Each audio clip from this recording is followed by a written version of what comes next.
आगे बढ़ रही है।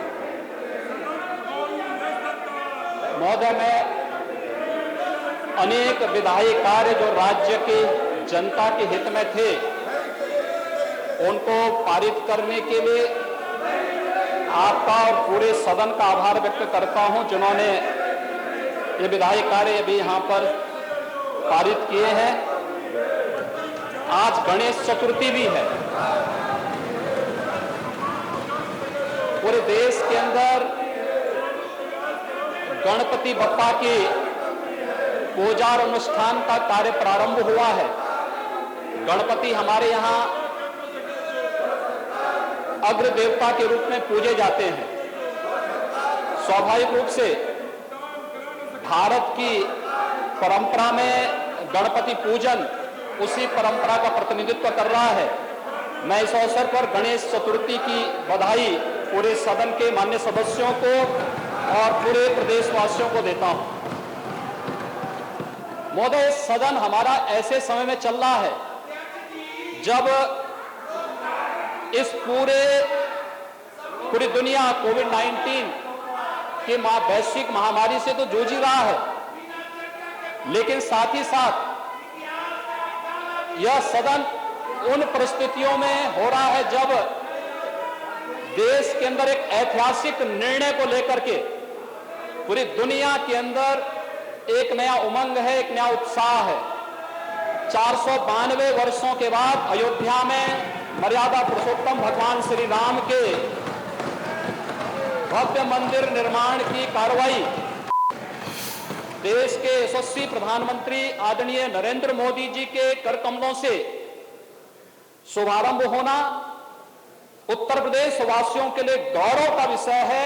और मैं इस अवसर पर इस सदन की अपनी भूमिका रही है, पूरे सदन के सभी माननीय सदस्यों को, अपने कैबिनेट के सभी सदस्यों को हृदय से बधाई देता हूं और आदरणीय प्रधानमंत्री जी का, आदरणीय गृह मंत्री जी का हृदय से आभार व्यक्त करता हूं कि श्री राम जन्मभूमि विवाद मंदिर निर्माण से संबंधित जो विवाद था, 492 वर्षों से चले आ रहे विवाद का पटाक्षेप शांतिपूर्ण तरीके से, लोकतांत्रिक तरीके से संपन्न करवा करके भारत ने अपनी लोकतांत्रिक ताकत का एहसास भी कराया है और साथ साथ अपनी संवैधानिक और न्यायपालिका की ताकत का एहसास भी दुनिया के अंदर करवाया है।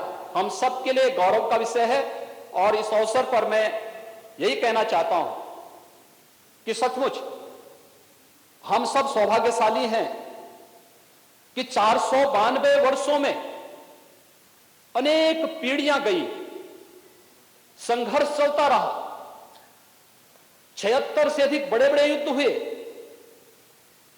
4 लाख से अधिक श्रद्धालु वहां पे शहीद हुआ और अंततः जो लोग पहले बड़ी बड़ी धमकियां देते थे, आपने देखा होगा जब 9 नवंबर 2019 को फैसला आया, उत्तर प्रदेश के लोकतांत्रिक इतिहास का सबसे शांतिपूर्ण दिन था। ये मर्यादा पुरुषोत्तम भगवान श्री राम की ताकत का है। ये वही ताकत है जिस ताकत को दुनिया ने भी समझा है, लेकिन बहुत सारे लोगों को राम राज्य की अवधारणा अच्छी नहीं लगती और इसीलिए मर्यादा पुरुषोत्तम भगवान श्री राम के मंदिर निर्माण की प्रक्रिया आगे बढ़ने से उनकी भावनाएं और वे लोग अपने अंदर की कुंठा को दबा नहीं पाए, वो बरबस निकल रहा है किसी न किसी रूप में। और किस रूप में निकल रहा है, मुझे तो देख करके आश्चर्य होता है उन सबके वक्तव्यों को देख करके, और वक्तव्य भी किस रूप में सामने आते हैं। यानी जब देश में हर्ष और उमंग का विषय, उत्साह का एक नया माहौल है, दुनिया भारत को बधाई दे रही है, प्रधानमंत्री मोदी जी का अभिनंदन कर रही है, गृह मंत्री अमित शाह जी का अभिनंदन कर रही है। तिथियां किस रूप में मिलती हैं। 9 नवंबर 1989 को पूज्य संतों ने अयोध्या में राम मंदिर निर्माण का एक संकल्प लिया था और 9 नवंबर 2019 में 40 साल के बाद यह फैसला हिंदू समाज के पक्ष में आया, से राम मंदिर निर्माण के पक्ष में आया है और सर्वसम्मत फैसला आया। 5 अगस्त 2019 में इस देश के अंदर सत्ता लोलुप राजनीति की एक बड़ी गलती का परिमार्जन देश की संसद में आदरणीय प्रधानमंत्री जी के मार्गदर्शन में आदरणीय गृह मंत्री श्री अमित शाह जी ने कश्मीर की धारा 370 को सदैव के लिए समाप्त करके आतंकवाद की ताबूत पर अंतिम कील ठोकने का कार्य किया। तो 5 अगस्त 2020 ठीक एक वर्ष के बाद 492 वर्षों का यह ऐतिहासिक कालखंड भी हम सबको देखने को मिला है। हम सब सौभाग्यशाली हैं कि हमारी पीढ़ी के सामने सारे कार्य संपन्न हो रहे हैं और हम भव्य मंदिर निर्माण का मार्ग देख पाएंगे। महोदय, इस अवसर पर बहुत सारे लोगों के वक्तव्य इसके बाद जिस रूप में आए हैं, जिन लोगों को राम के वास्तविकता पर ही विश्वास नहीं था, उन्हें राम की ताकत का एहसास अब तो हो रहा होगा। अब रोम की भाषा बोलने वाले लोग भी राम राम चिल्लाने लग गए हैं। भले ही वह परशुराम के बाने ही क्यों न हो, लेकिन उन्होंने चिल्लाना तो शुरू किया है, क्योंकि राम का नाम तो ऐसा है कि आप जिस भी रूप में ले लें, राम के नाम पर ले लें, चाहे परशुराम के नाम पर ले लें और चाहे मरा मरा के नाम पर ले लें, वो तो हर एक का उद्धार कर देता है। लेकिन उन लोगों ने भी ये भाषा बोलनी शुरू कर दी है, क्योंकि उन्हें मालूम है कि भारत के अंदर राम नाम से ही बेतरनी पार होने वाली है, बाकी कोई उसका आधार नहीं है। और इस देश की जनता जनार्दन ने बार बार साबित करके दिखाया है।